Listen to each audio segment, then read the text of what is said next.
All right. Okay. Good afternoon. I have Lauren Mintz from Moyle, Mavrides. Moyle, Packman, Sadkin. Almost 4 for 4. 3 out of 4. Good one. Friday afternoon. I'll take it. Lauren Mintz is a fantastic real estate attorney that we've been using for how long now? I've been with the firm 7 years, more or less, but I know that our firm has been working with your team for over 10. Yeah. All the way back. And we feel comfortable referring our clients to Lauren because she's fantastic. And one of the things that I really wanted to start with is what makes a good real estate attorney. What makes a good real estate attorney, or Yeah. what makes a good New York City real estate attorney? New York City real estate attorney. Total difference. Absolutely. A lot of people can do real estate, but as you know, New York City is a whirlwind of an animal, totally different than, Right. the Hamptons or upstate or whatever it may be, Westchester.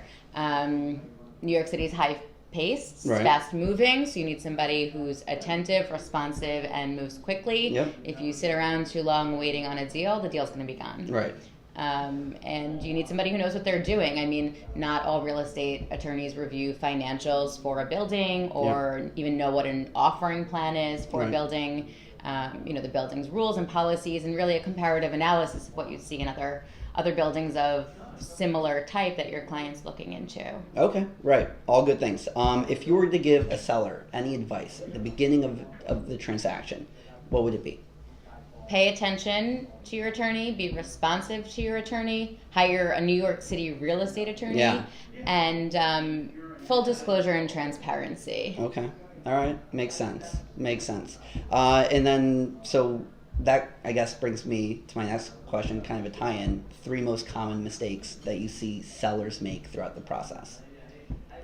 The opposite of all those things I just said. Not Yeah. using a New York City real estate attorney. Okay. There's almost nothing worse than when I get a deal sheet from you and the other attorney is in Syracuse or something. It's a whole different ballgame. They don't move quickly. It stalls the deal. They ask for things that are never asked for that I would never give on behalf of any of my clients. A big seller mistake is lack of disclosure and, again, not paying attention. So, for example, a good real estate attorney will ask you about the fixtures in your apartment. As you know, we've had chandelier issues. So chandelier is a light fixture, and you're supposed to leave it in the apartment unless it's disclosed in the contract you're taking it. But you, seller, are really busy. You're working. Oh, it's just a sale. I'm not taking out a mortgage or anything. I'll get to you when I get to you.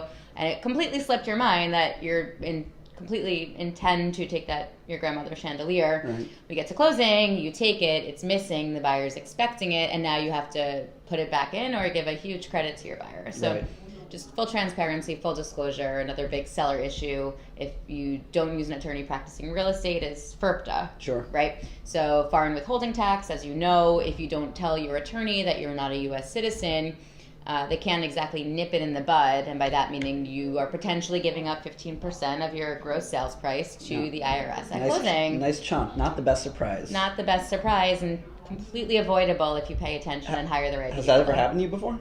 100%. And I ask the questions, and we send a questionnaire out to our sellers. And are you a U.S. citizen? Are you a New York State resident? Are you taking any of the light fixtures with you? Do any of the appliances not work? Are you planning on fixing it? And some people answer haphazardly, or they don't think twice about it, or they just don't answer. Right. And it's if they want to sign the contract and they don't want to disclose to me, it's not illegal or immoral or anything to not move forward. It's just, okay, you're not answering these questions. This is how it will play out later. Right. It's for your own self-interest. Yeah. Right. It's just easy things to nip in the bud if you pay attention. Yeah. And so something else you kind of lightly touched on, real estate attorneys in New York City have a lot more real estate attorneys, you guys Me. have a lot more responsibility throughout the transaction process than other real estate attorneys outside of New York City. What are some of those? Well, we draft the contract, a big layoff of you. Nothing on your hands for that. Absolutely. Compared to, our firm handles Jersey transactions, Connecticut transactions, totally different ballgame when I get a contract drafted by the Jersey broker. And I'm like, what is this nonsense? Yeah. Because to me, we're used to drafting the contract. 90-day difference. And then, I mean, in the city, when you're applying to buildings, it's really important not only to keep track of timelines. You know, when you're buying a house in the suburbs, there's no board approval or board package deadlines and processes to go through. Just extra layers of everything in the city to keep track of. Right.